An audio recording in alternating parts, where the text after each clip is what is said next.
Have you ever thought about where your produce comes from? Most grocery chains receive produce from various local and national farmers. In fact, there are about 3.4 million farmers in the United States today.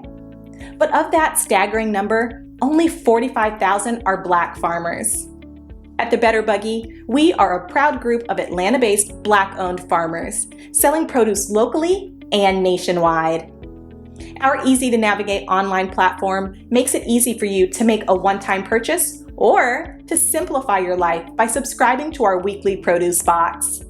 Whichever frequency you choose, you can order with confidence, knowing you'll receive 100% organic farm-fresh produce.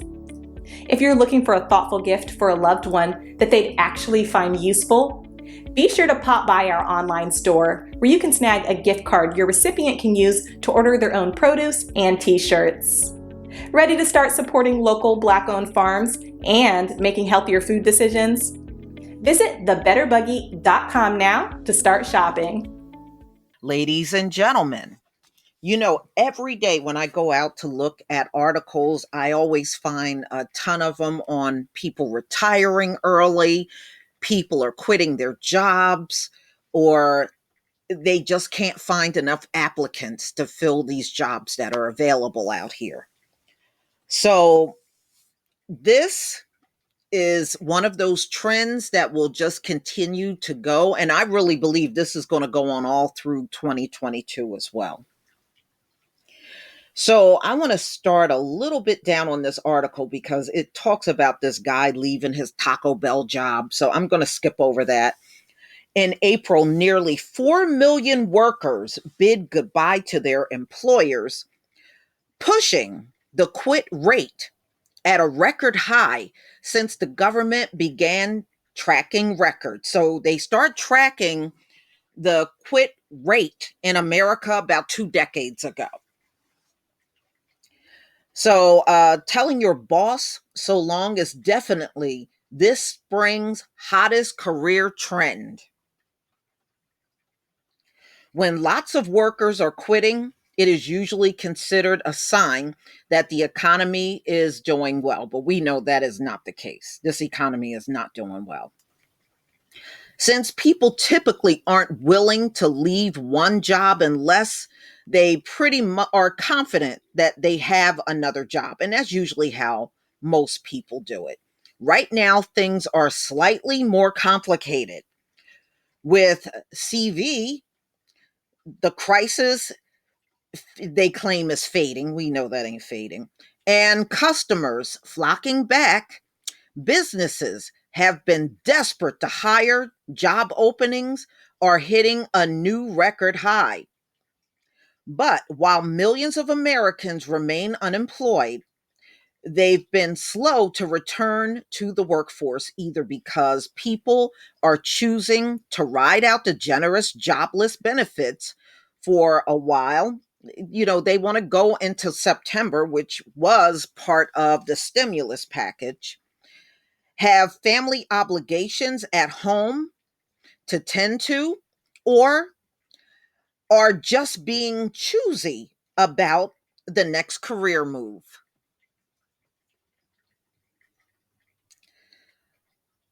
Okay, so that created a red hot market for job hunters, one in which McDonald's workers can get a raise by going to, a competing franchise down the street. If they want to, they can leave behind the service industry, drudgery altogether. The quit rate is by far the highest right now in low paid, high turnover industries like the retail and hospitality. Yeah, they usually do because the pay is really not all that great. So they tend to have a high turnover rate, where many workers are burnt out after slugging through the pandemic and in work conditions that may have put their personal health at risk. As one former pet store worker told the Washington Post, "My life isn't worth a dead end job." At the same time, white collar workers are feeling empowered too. Quits are up 39%. Wow. And and employees are saying they would consider leaving their jobs rather than give up remote work. So going back to what I said on the live stream, there's a lot of people that are really content with working from home. They don't want to be forced back into the office. They feel safe at their house. They're not worried about catching something. Number two, it's just the luxury. You don't have to get on the road and get in traffic jams every day. You don't have to worry about buying lunch or fixing a lunch every day and getting all dressed up and doing, it's just doing so many things that are time consuming throughout your day. But ladies and gentlemen, that just go to show you attitudes are changing. And I was reading that people that are working from home right now, they are looking for other work at home opportunities and quit the job that they have that's trying to force them back into the office. That's what many people are doing out here because those remote opportunities are still out there. And many of them are better paying jobs than you physically going to a location to work every day. Okay. It's likely help by staying in and collecting stimulus checks, Americans saved an enormous amount of money during the pandemic, giving them the breathing room to leave their jobs without a replacement lineup immediately. The extra financial cushion is probably giving some people the courage to try entrepreneurship. Yeah, I mean, actually, that is a good idea. I mean, if you're able to do it, of course. The startup rate for new businesses shot up during the crisis and has stayed high into the past few months. Or pursue a fun lark, like becoming a professional video game streamer. Personally, I've got a buddy who's thinking of leaving a decent media job so I guess they want to get out there. I can see young people wanting to do that. I really can. So he said his buddy had a decent job in media to hike the Pacific Crest Trail.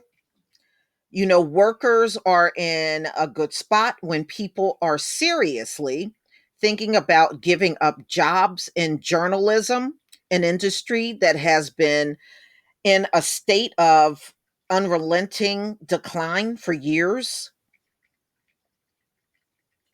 Some of this dramatic rise in quits might also be a temporary blip caused by a backlog of people who would have left their jobs last year but didn't because of the pandemic. But in the end, the main factor is probably just that lots and lots of businesses are hiring. The Harvard economist Jason Furman noted to me the quit rate is roughly in line with what you would predict based on the number of job openings in hospitality and business and professional services. It actually slightly lower.